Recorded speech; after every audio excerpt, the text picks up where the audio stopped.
There's a number sitting on trading screens in China right now that doesn't match the number on trading screens in New York. Same metal, same day, same global market. And yet, if you tried to buy a bar of silver in Shanghai this week, you'd pay something like 12% more than someone buying that exact same bar in the United States. 12% doesn't sound dramatic until you realize that just 7 months ago, that gap wasn't 12%. It was over 30. And 6 weeks before that, it barely existed at all. Something is moving underneath the surface of the silver market, and the price you see quoted on your phone every morning isn't fully capturing it. If you're someone who pays attention to money, investing, gold, silver, or the broader economy, and you want the financial stories that actually matter explained in plain English instead of jargon, that's exactly what we do here at Money Insiders, so go ahead and subscribe and like this video while we get into it, because this one has layers. Here's the part that should catch your attention immediately. Silver in the United States has fallen hard, not a small pullback. A real historic collapse from where it stood at the start of this year. Silver touched an all-time nominal high of $121.67 an ounce on January 29th of this year. Today, it's trading in the mid-60s. That's a decline of roughly 45% from the peak. If you owned silver at the top and you're watching the price today, that's a gut punch of a chart. And yet, on the other side of the planet, in a market that most American investors never even glance at, silver buyers have been willing to pay a persistent, measurable premium above that falling Western price, month after month, through the entire collapse, not once, not as some brief glitch, consistently. That raises an obvious question, and it's the one we're going to spend the rest of this video answering properly. If silver is genuinely losing value, why would anyone, anywhere, agree to pay more for it? Either the Shanghai buyers know something the New York sellers don't, or the New York price is telling only part of the story. Possibly both. Stick with this, because by the end you'll understand something about how commodity markets actually work that most casual investors never think about, and it changes how you should read every precious metals headline going forward. Let's start with what actually happened to silver in the West, because you need the full picture before the Shanghai piece makes sense. Silver spent 2025 on one of the most explosive runs in its modern history, climbing from around $40 an ounce to well past $100, driven by a mix of dollar weakness, expectations that the Federal Reserve would keep cutting interest rates, and a genuine, well-documented supply deficit. That run peaked in late January of this year near $122. Then it broke. The break wasn't gradual, it was violent. In the final days of January, the CME Group, which operates the COMEX Futures Exchange, where the vast majority of the world's silver trading happens on paper, sharply raised the margin requirements on silver futures contracts. In plain terms, margin is the amount of cash a trader has to keep in their account to hold a leveraged position. When an exchange raises that requirement, traders who don't have the extra cash sitting around are forced to either add money immediately or close their position. Thousands of traders couldn't or wouldn't add more capital, so their positions got liquidated, which means sold automatically all at once. That kind of forced selling doesn't care about what silver is actually worth. It just needs to happen, right now. And that avalanche of automatic selling is a major reason the price cratered so quickly. But this is where the story gets more interesting, because the margin hike wasn't happening in a vacuum. At the same time, the Federal Reserve was delivering a much more hawkish message than markets had priced in. Hawkish just means the Fed was signaling it intended to keep interest rates higher for longer, rather than cutting aggressively. The Fed's own projections, sometimes called the dot plot because each Fed official's rate forecast is marked as a dot on a chart, had shifted from suggesting multiple rate cuts in 2026 down to signaling perhaps just one. For someone who doesn't follow the Fed closely, here's what that actually means for your life. Higher interest rates for longer means your savings account and CDs may keep paying more, which is good if you're a saver. But it also means borrowing stays expensive, whether that's a mortgage, a car loan, or a business line of credit, and it strengthens the dollar. A stronger dollar tends to be bad news for silver and gold, because those metals are priced in dollars globally, so a stronger dollar effectively makes them more expensive for buyers using other currencies, which can cool demand. Add in rising tension around the Strait of Hormuz, pushing oil prices higher and reinforcing dollar strength, and you had three forces hitting silver from three different directions in the same window of time. So the obvious story is simple. Silver got overheated, the Fed turned hawkish, margin requirements spiked, forced selling took over, and the price came back to earth. That's not wrong. But it's incomplete, and here's the detail that changes the picture. While all of that paper selling was happening on the COMEX, something almost opposite was happening in the physical market, the actual metal moving in and out of vaults. Think about it this way for a second, because this distinction matters more than almost anything else in this video. When you trade silver on the COMEX, in the overwhelming majority of cases, you're not buying or selling an actual bar of metal. You're trading a contract, a piece of paper that represents silver. One standard COMEX contract represents 5,000 ounces, but the number of contracts changing hands every single day is many, many times larger than the amount of real, physical silver sitting in vaults. That means the price you see quoted on COMEX is driven mostly by sentiment, speculation, and trading psychology, not by how much actual metal is scarce or abundant on that given day. It's an important distinction because it means the price can move fast and hard in either direction for reasons that have very little to do with the physical reality of supply and demand. Now look at what happened next in the physical world during this same period. Even as the paper price was cratering, COMEX registered inventories, meaning the actual silver bars sitting in approved vaults ready for delivery were falling. They peaked around 531 million ounces back in October of last year and have since dropped to somewhere around 315 million ounces. In just the first 2 months of this year alone, roughly 95 million ounces of physical silver left the United States entirely. That's not a rounding error. That's real metal, physically leaving American vaults, while the American price of that same metal was falling. If the price is falling because silver is worth less, why is actual metal rushing out the door instead of piling up? This is where China enters the picture and where the title of this video starts to make real sense. China isn't just another country that happens to trade silver. China consumes more than half of the world's industrial silver demand, and it consumes it for reasons that have nothing to do with speculation. Silver is used in solar panel manufacturing, in electric vehicle electronics, in medical devices, and increasingly in new solid-state battery technology. China is the world's largest producer of solar panels by a wide margin, and every single one of those panels requires silver paste to conduct electricity efficiently. That's not a nice to have. There's currently no cheap, at-scale substitute that performs as well. So while American traders were treating silver as a speculative asset to buy and sell based on Fed expectations, Chinese manufacturers were treating it as a raw material they physically need to keep factories running. China's primary silver marketplace is the Shanghai Gold Exchange, and it works fundamentally differently than the COMEX.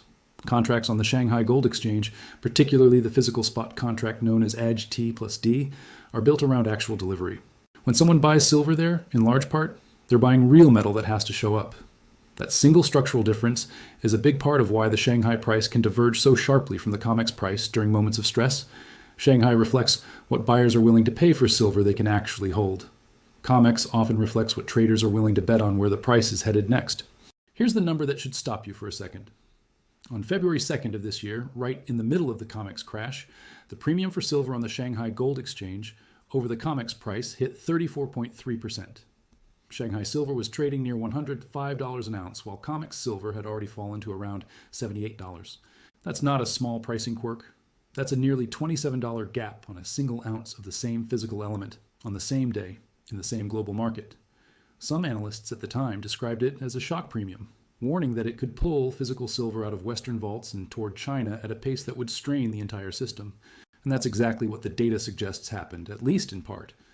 Remember those 95 million ounces that left the United States in the first 2 months of this year?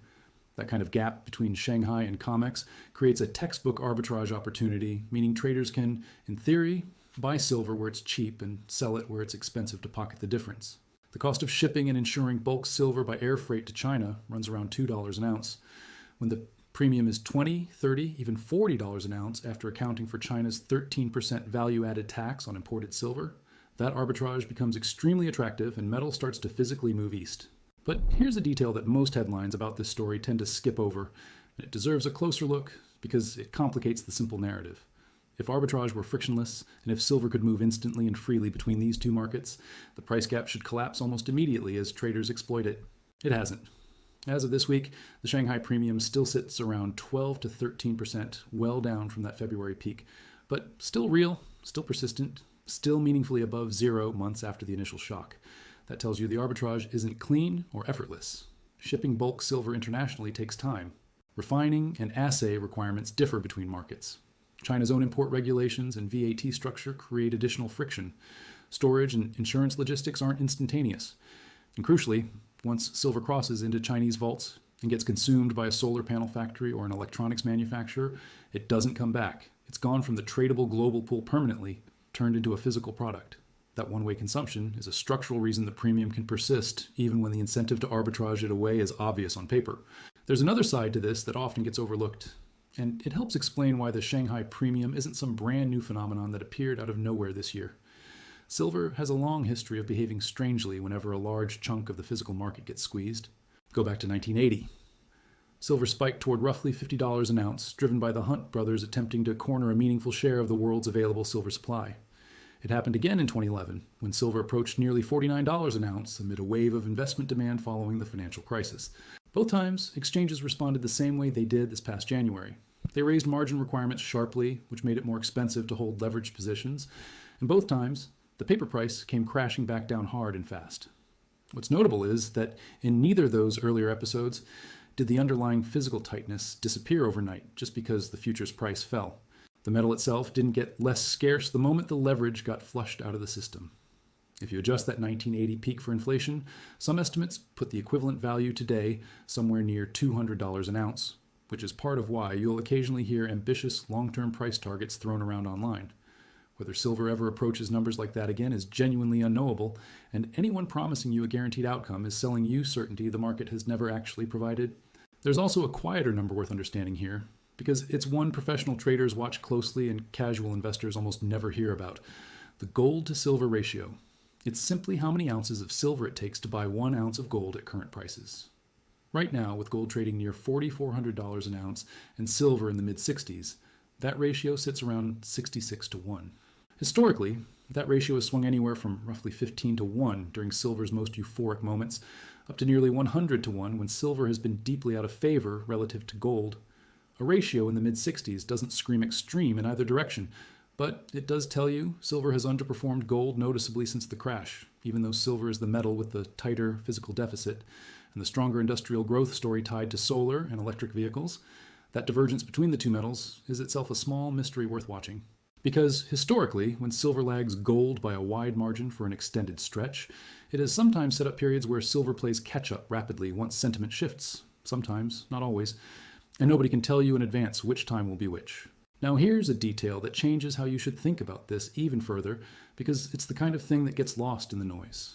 Higher prices earlier this year didn't just attract more silver demand from China, they actually started to destroy demand in some corners of the market, which is a completely normal economic response and worth understanding. Solar panel manufacturers, facing silver's share of a panel's total production cost rising from roughly 8% to over 20% during the price surge, have been actively cutting how much silver they use per panel, engineering thinner silver pastes and alternative conductive materials. Reports suggest solar makers trimmed silver use by around 6% last year, and are targeting further cuts approaching 20% this year.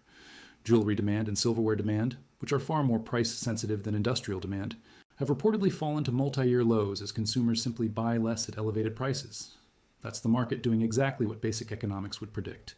When something gets expensive, people find ways to use less of it or substitute away from it. You'd think that combination, industrial users cutting back and consumer demand falling, would ease the supply deficit. But here's the part that deserves real attention, because it's the piece that ties this entire story back together.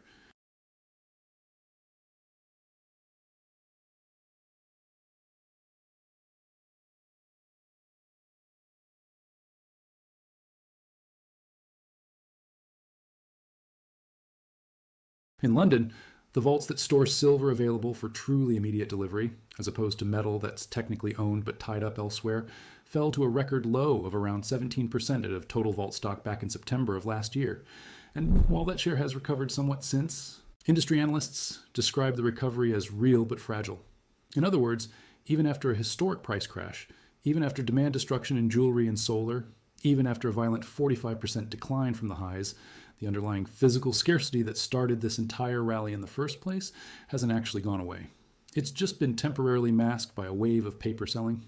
That's the real answer to the question in this video's title, and it's worth sitting with for a moment. Silver is falling in the United States largely because of what's happening in the paper market: leverage, margin requirements, Fed policy expectations, forced liquidations, and shifting sentiment about interest rates. Those are real powerful forces, and they can move the quoted price dramatically in a short window of time. But Shanghai is still paying more because the physical market, the actual metal that factories and manufacturers need to keep running, hasn't seen its underlying tightness resolved. Two different markets, measuring two different things, both technically quoting the price of the same metal. So what does this actually mean for someone watching this video who isn't a professional commodities trader? If you're a saver or someone building a retirement account, this is a reminder that the daily price you see quoted on a financial app doesn't always reflect the full reality of an asset. A falling price can coexist with genuine underlying scarcity, and a rising price can coexist with genuine underlying oversupply.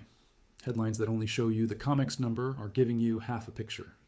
If you're someone who already owns physical silver or is considering it, the Shanghai Premium is one signal, among many, that global industrial demand for the metal remains structurally strong even after a brutal correction, though that alone doesn't tell you where the price goes next, and past deficits don't guarantee future price direction. If you're a borrower or a homeowner, none of this directly touches your mortgage rate, but the same Fed decisions driving silver's swings are the ones setting the backdrop for interest rates across the entire economy. So watching how the Fed handles inflation data, like this week's cooler than expected July inflation report that helps silver and gold both rebound toward 2-month highs, tells you something about where borrowing costs might be headed too. It's worth being honest here about what remains uncertain, because a responsible look at this story can't pretend to know the future. Some analysts believe the still wide physical deficit and shrinking Western vault inventories set the stage for silver to eventually retest or exceed its January highs, with a few price targets floating well above $100. Others point to the demand destruction happening in solar and jewelry, plus a Federal Reserve still holding rates in a restrictive zone, as reasons the metal could stay range-bound or soften further before any sustained recovery. Both views are grounded in real data. Nobody watching this video, including us, can tell you with certainty which force wins out first. What the evidence does support is narrower and more useful than a prediction. The gap between Shanghai and COMEX isn't random noise, and it isn't going away just because the Western price fell. It's a live signal of a market where paper sentiment and physical reality have temporarily disconnected. And history suggests those disconnects eventually get resolved one way or another, even if the timing and direction aren't something anyone can promise you in advance. The bigger lesson here goes beyond silver itself. Almost every major commodity, from oil to copper to lithium, has the same split personality, a heavily traded paper market that reacts instantly to headlines and interest rate expectations, and a slower physical market that reflects what real users actually need and are actually willing to pay for. When those two markets tell different stories, that gap is usually worth paying attention to, because it's often revealing something the headline price alone is hiding. The next time you see a dramatic single-day move in gold, silver, or any raw material, it's worth asking the same question we asked at the start of this video. Is this the price of the thing itself changing, or is this the price of a bet on the thing changing? They're not always the same question, and knowing the difference is what separates someone who reacts to headlines from someone who actually understands the market underneath them. If you learned something new today, make sure to subscribe to Money Insiders and like this video. More powerful financial insights are coming next. This video is AI generated.